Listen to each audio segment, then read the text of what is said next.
All right, Magic Makers, got another great episode for you today. So many of you will ask me questions in my DMs or in my Facebook groups, and you're like, I'm doing all the things and nothing seems to be changing. So I have 10 reasons why your body isn't changing and what you can do about it. All right, so let's just dig right in. So you're not doing enough. I see both sides. I see some of you are just doing it all, multiple hours of cardio, working out, lifting till you can't barely wash your hair the next day, or we're doing too much cardio and not enough lifting. So I want you to take a look at what does your week look like? And I want to talk about a typical week, not that week that like if everything lines up, if the kids are great, work's great, I could do. I want you to look at what you can possibly do. So that way we start to come up with a bare minimum, right? You decide what is your bare minimum for workout. And, for my perfectionists out there, they're like, well, it's every day. Well, I'm going to tell you, screw that. It's not going to be every freaking day. Come up with what works for you. I personally, I say 3 days a week. So I do a good, better, best. And I've talked about good, better, best in several other podcasts. But I'm like, Kim, what is my best week? If everything works out, how many times a week can I work out? And 9 times out of 10, I'm hitting 5 workouts out of the week. Sometimes, appointments, snow. I live in the Northeast, appointments, snow, just random shit happens. I'm down to 4 days a week, but my bare minimum is 3 days a week. I know, given between travel, life, so forth, I know I can easily find a way to get in at least 3 workouts every single week. But typically it works around 5. So I set that in my head that like, every Sunday I sit down and I say, okay, what's the week look like? When am I going to work out? Because when I don't create a plan, life's just going to life. And then you're going to be like, oh, I didn't get it done. And you're whining and complain, but you didn't put any energy to creating the week that you wanted to create. Second thing, I used to do this. This was my calorie count was 400. If I did not hit 400 calories, it was not a workout. And I would be so pissed at myself. So if you tell yourself that you have to hit a certain calorie amount or you have to work out a certain amount of time for that workout to count, I want you to stop doing that. And I've done a whole podcast about what makes a good workout. And there's 4 pieces that make a good workout. Am I breathing heavy? I'm not, when I say breaking a sweat, am I not like dripping sweat? It's like, do I feel like, a little moist? Is there burning in my muscles, right? If those 3 things happen, that can happen for me in 15 minutes. I want you to think about CrossFit athletes. The average CrossFit workout is probably no more than 20 minutes. And in that 20 minutes, they do a lot of volume of work in that 20 minutes. They get a lot of bang for their buck. And so for many of us, we're doing these, 60, 90-minute, 2-hour type workouts. Great. But many of you don't have that kind of time anymore, or you don't want to make that kind of time. That's me. I no longer want to make that kind of time. And if you have that time, rock on with your bad self. But if you tell yourself, oh, I can't work out today because I can't do a 90-minute workout. Here's where we kind of start to say to ourselves, okay, what could I get done in 30 minutes? Could I up the intensity of my workout? So if I'm normally reaching for the 10, 15 pound weights, could I lift a little bit heavier and maybe my rep count comes down? Could I do more sprinting on the treadmill or sprinting in a group fitness room to get my heart rate going? Could I be doing jump squats? Could I be jumping rope? Can I be doing kettlebell swings? Right. So I want you to start to think about how can I increase the intensity of that workout if I have a short amount of time. The third thing I see, no rest days. I was guilty of that. And I did this. So everything I'm saying here are things I've actually done myself and things I've seen my clients do as well. No rest days. So I would not take a rest day, or yoga was my rest day. Pilates was my rest day. That's not a rest day. I am talking about you are not doing Bo Diddley. You might go for a leisure walk, not a power walk, the leisure walk, like leisurely strolling, listen to a podcast, walking with a friend, but you're not trying to like pump my arms, get the heart rate up. You're just out there, just taking in nature, relaxing. So schedule at least 1 to 2 days off. Every week I have the same 2 rest days. My rest day is on Tuesday and my other rest day is on Friday. So those are my two rest days. Boundaries. The fourth place is you have no boundaries. And I see it all the time. I have a client who's like, oh my God, work. I plan to go to the gym at noon, but last minute meeting. I plan to do this, but last minute meeting. And if that sounds like you, and I'm not knocking anyone's job, I know all of us have very different lives, but I want to ask you, does work get in your way all the time? And so how can, if you look at your week and you always try to fit in like a lunchtime workout, and it hasn't been happening it doesn't happen more times than it does happen, we're going to have to look at a different spot in your schedule, or look at different way to come at exercise. And I want you to think about, how can I do that? Could I get up in the morning and work out before I go to work? And that was me. When I had a corporate job, I would try to work out at lunchtime, and inevitably someone was like, oh, Kim, can you come into this meeting? And I'd be like, oh, of course. You would roll your eyes, but you would do it because you kind of want to keep your job. Or working out at night, and I would just be like, I would have a doozy of a day and be like, hell no. And I would pass it on my couch with a bottle of wine and some cheese and crackers. So I started working out in the morning. And I remember at the time, the trainer I was working with, he's like, Kim, well, what are you doing? Typically I would get home from work around between like 7 and 8, and I would eat dinner, and I would literally stay up till 11 or 12. I wasn't curing cancer. I was not coming up with how to find world peace. I couldn't tell you what I was doing. So he's like, set a bedtime and get your booty out of bed. And so, for me, my first morning workouts started, I was getting to the gym at like 7 a.m. and I was getting up at 6 a.m. because I was like, you know what? I'm already working a more than 8-hour day. So I'm not going to try to get there at 9. So that's what it started. It started me going at 7. So start to think about, many of you might have a little bit more of a hybrid schedule. So if you were able to have a more of a hybrid schedule and you're working from home, maybe you get up, maybe it's 15 minutes, maybe it's 20 minutes before you typically would get up, and you get in a little bit of a workout. And again, it might not look the way you think a workout could look, but it's a start. Something is better than nothing. My friend Carrie always says, just start. #just start. And so let's just start to get some reps under our belt, because when you start to feel really good, you start to really get into a groove, you get into a rhythm, guess what? You are going to want to continue this. So instead of, letting other people's boundaries get in your way, say, you know what, this is the boundary I'm going to create. I'm going to start working out in the morning. Or maybe I had a woman who used to take my class, and she was getting ready for her wedding. And she went to her boss and she said, look, she goes, I'm getting ready for a wedding here, and I'm going to work out between 12 and 1.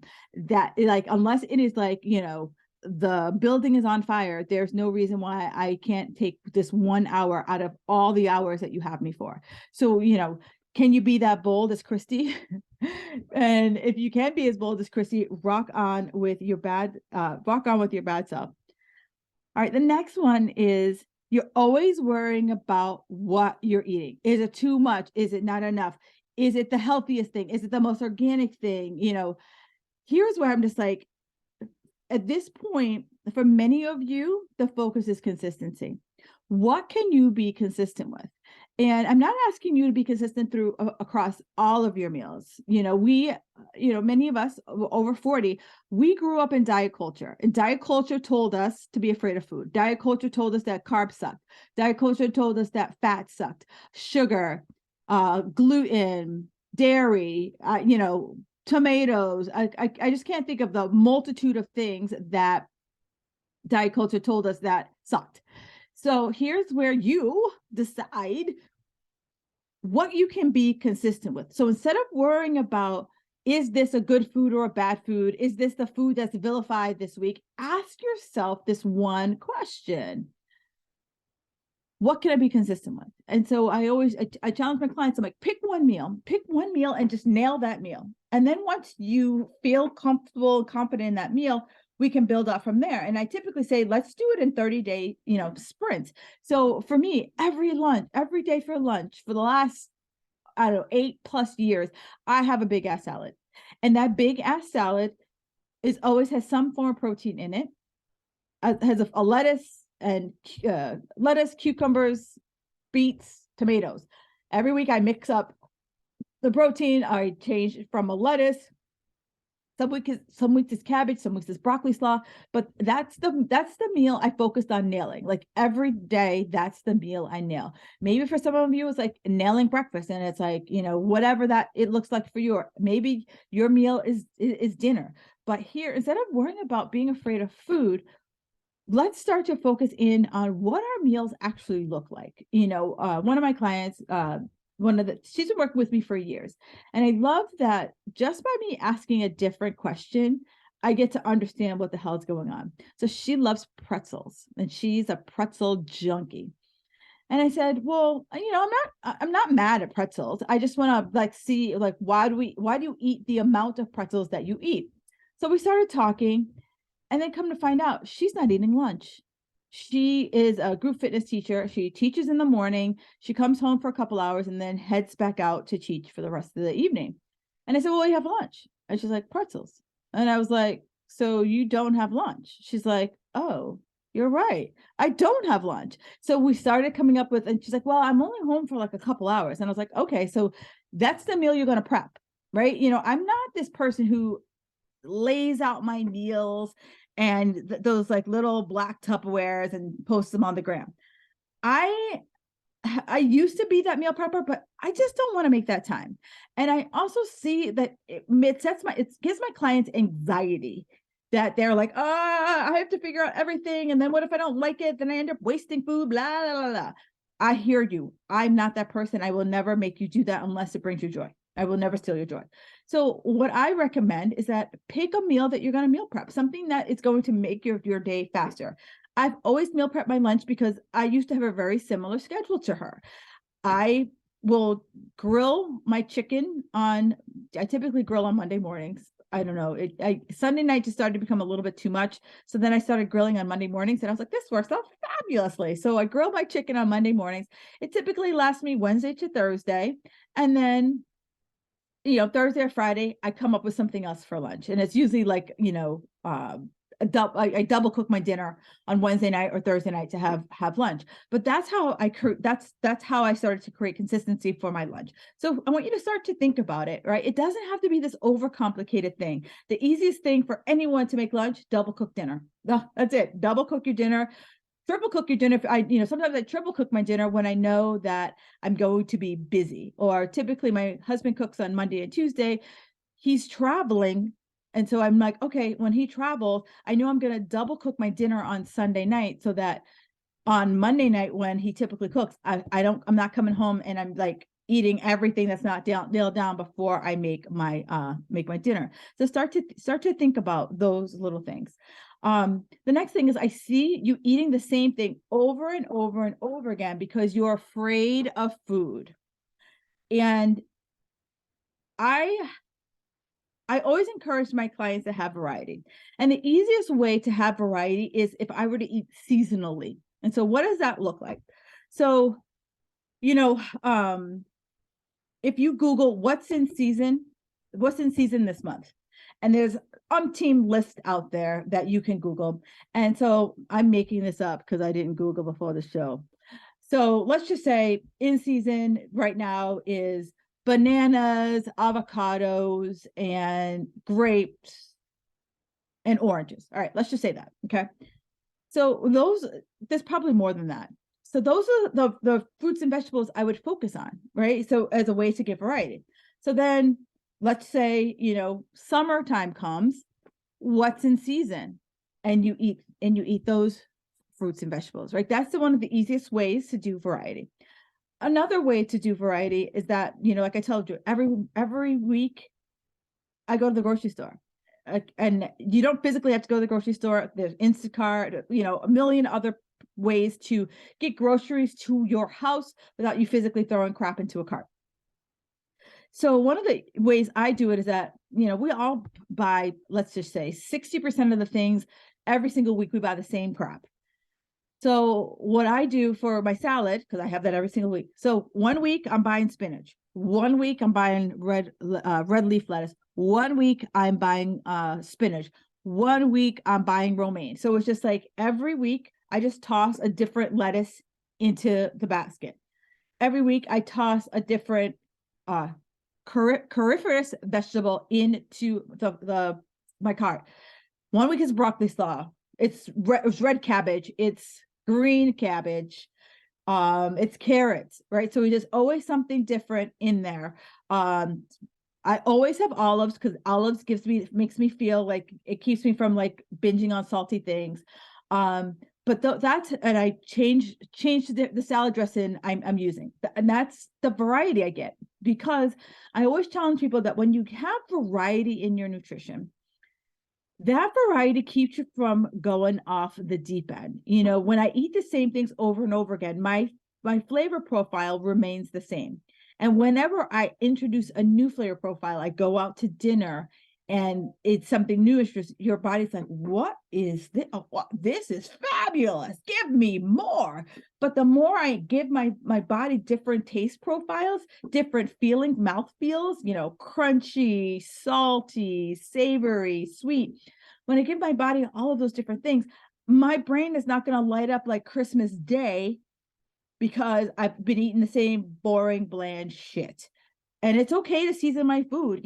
There's women who are like, I haven't used salt in decades. And I was like, why?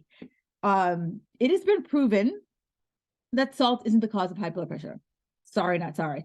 High blood pressure, a lot of it is inflammation. And many of us, especially if we're over 40, we have a lot of inflammation. So it's like really focusing in on eating anti-inflammatory foods. And salt is not the case. Increasing your water intake so that we can start to flush out some of the shit that's in your arteries that are making them constrictive. That's really pushing up your blood pressure. So have this conversation with your doctor that, instead of going completely salt-free. Salt also is a electrolyte. So a lot of us need electrolytes to keep up with our hydration. So add variety to your nutrition. I've been coaching for 15 years. And I have several clients that they eat the same shit. And despite everything I say, they eat the same shit. It all comes down to individuality. And I feel that as a coach, I'm going to meet you where you are. And, from time to time, they do add in stuff. And when they do add in stuff, they're like, Kim, you're kind of right. And I don't want to rub it in your face, but sometimes I know shit. So I'm like, I'm going to meet you where you are. I'm like, and, probably once a month, I'm like, hey girl, so you've been having that kale salad for the last 10 years. Can we just change something in that kale salad? Can we add some feta cheese? Can we add some nuts? What can we do to just change just a little bit of that kale salad? And, I don't want to disrupt their comfort zone too much, but I also know that it definitely will help them if we add just a scotch of variety to it. You're not having any fun foods. You tell yourself, I can't have anything fun. And I recently did a podcast, and it'll be coming up soon, with a woman who talks about sugar. And I see these people. I went the whole 30 and I didn't have any sugar for 30 days. And I was like, so you're never going to have sugar ever again in your life, or just had 30 days at a clip? Because if your kid makes you some fucking brownies, are you not going to have any brownies? Or are you just going to be like, what does that teach your kid to fear food? You're not going to have a bite of the brownie or he or she made that baked with you with love. So here's where I am always about moderation. And, many of you, if you've been listening for a while, that's my jam. I'm all about the moderation, where it's like navigating that middle, right? That middle can be messy, could be take a little bit to find. It can be a little messy. It can be a little uncomfortable, but it's like, we live in the world where we're either stuffed or we're satisfied. And many of us live closer. If, stuffed is 10 and satisfied is 1, many of us live between 5 and 7. And I'm trying to get us to live between 3 and 7, right? So that we have those moments, because when I get to 7, I'm like, you know what? I know exactly what I did, and I'm not going to do that anymore. So that we can easily turn up and turn down the volume in our food. I also feel like, everyone should have at least 1 to 2 treat meals a week. And when I say meals, this is not when you go buck wild. I had a client who her husband outed her. She would go to Chili's and she would order, they have like an appetizer sampler. So pretty much every appetizer they have, you will get it in one. She would order that and she would eat it there. She would get a cheeseburger, and then she would eat half of the appetizer platter there. She would get a cheeseburger, she would get an ice cream sundae, and then she would bring that appetizer platter home and continue eating it. And so, that it's not a portion control. I would, if she wanted an appetizer, enjoy the appetizer. The platter, a little over the top. The cheeseburger, a little over the top. Then to come home and they continue nibbling on that. That's, probably 3,000+ calories all within that one day. So what I say to you is, yes, go out and enjoy a meal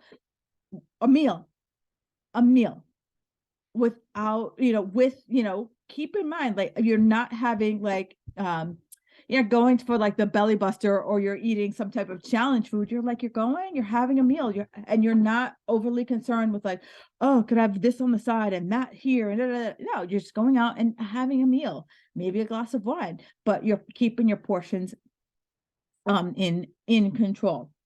I touched on this just before, but I'm going to talk about again, radically removing oils, salts, and, for a lot of people, one of the things I can say about oils is that I know that we just liberally pour it into the pan. We're cooking something and we literally pour in olive oil. We literally put it all, liberally, that's the word I'm looking for. Liberally, you liberally put it all over the vegetables that you're roasting. Liberally put it in the pan. I'm asking that instead of completely removing it, unless you have some type of medical reason, us ladies over 40 need to have the good fats. Sex hormones are fat soluble. Okay. We need to have good fats. 1, hormonal balance. 2, for anti-aging properties. Who wants to look like a hag? Not me.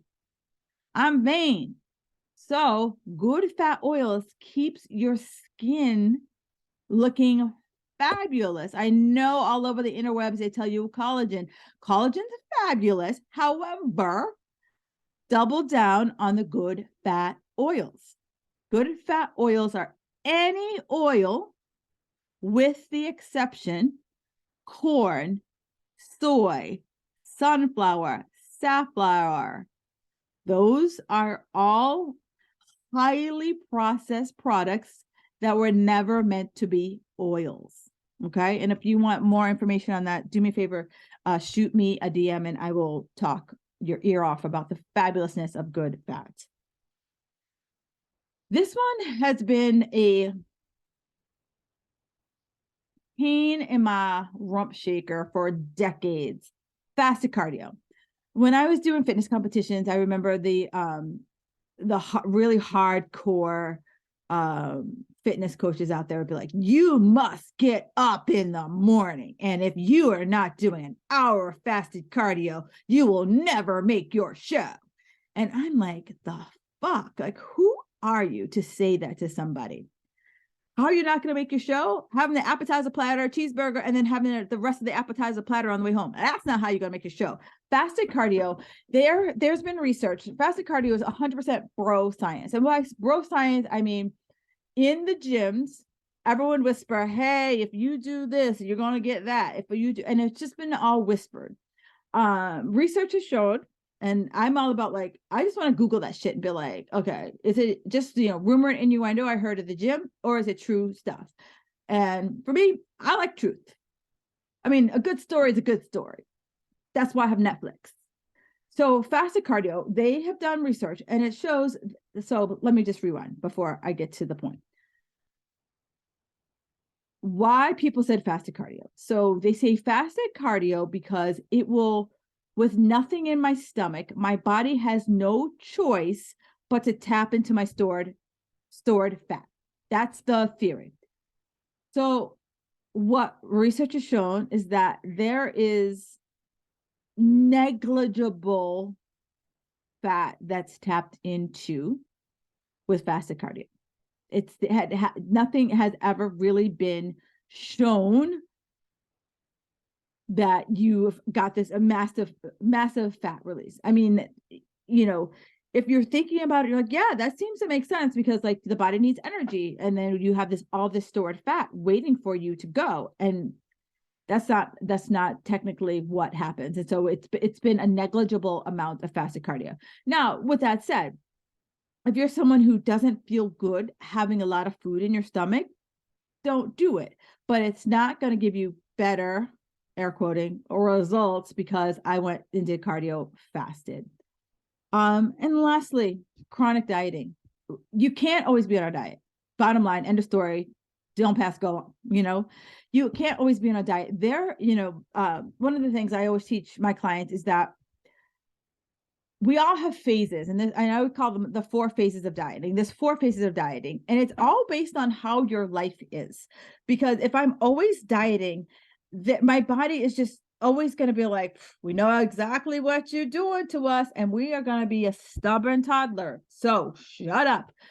Your body is going to be like, I am not giving you what you want. No matter how hard you push on me, I am just going to dig my heels in. And any of you who've had a toddler who's wanted something at a grocery store, you know that feeling when they just dig in and you're just like, if I left them here at the grocery store, is that like straight up jail, or is that a talking to, right?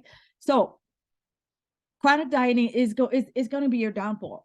So instead of chronic dieting, a lot of things I work through with my clients is that I have them cycle through their nutrition, so that depending on what's going on in your life. So if we have a season where we're like, you know what, I don't really have a lot going on this season, then I'm like, great, we're going to eat more and we're going to exercise more. If there's a season where like, hey, I am just like running around crazy, I'm traveling a lot, or I have a client who is a tax. She does taxes. She's a CPA. I have a client who, her son is an elite basketball player, and he's just always running around creation. So like, great, we're gonna eat a little less and exercise a little less, right? Then we have like, hey, I'm going on vacation. Great, we're going to eat a little less and we're going to exercise a little more, getting you ready for your vacation. All right, we're going to back it off. We're going to exercise a little less and eat a little bit more. So we're always kind of cycling through, but it all depends on what's going on in your life. So this is what, with coaching or my coaching, this is how I work with you. But like with anything I've shared with you, you have to give to get. You have to invest and put in the effort. Because if I kind of half-ass it, I'm going to get half-ass results, and then I'm going to be like, see, I didn't work. And I've been there before. But here's where like you just put your head down and you double down. And you're like, what can I do? I've shared with you the 10 mistakes. And again, I want you to look at it and be like, all right, okay. She broke down a lot of stuff here. What is it that I can do? What can I do? And from there, I can then focus on that for 30 damn days and see what happens. And then I can move on from there. Okay.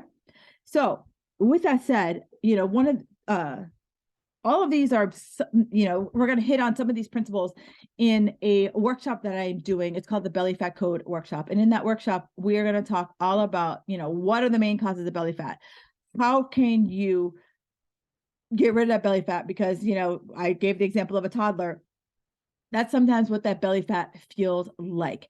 And if that sounds like you, this is a great way to, and if you've never worked with a coach, or you've worked with a coach a long time ago and you're like, oh, I don't know, this is the best way to dip your toe back into the coaching space.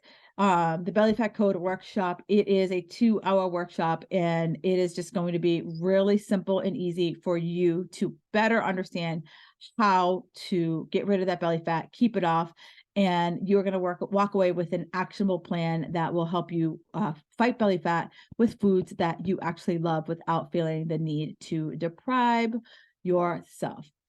All right, ladies, enjoy the rest of your fabulous day. And as always, thank you for listening.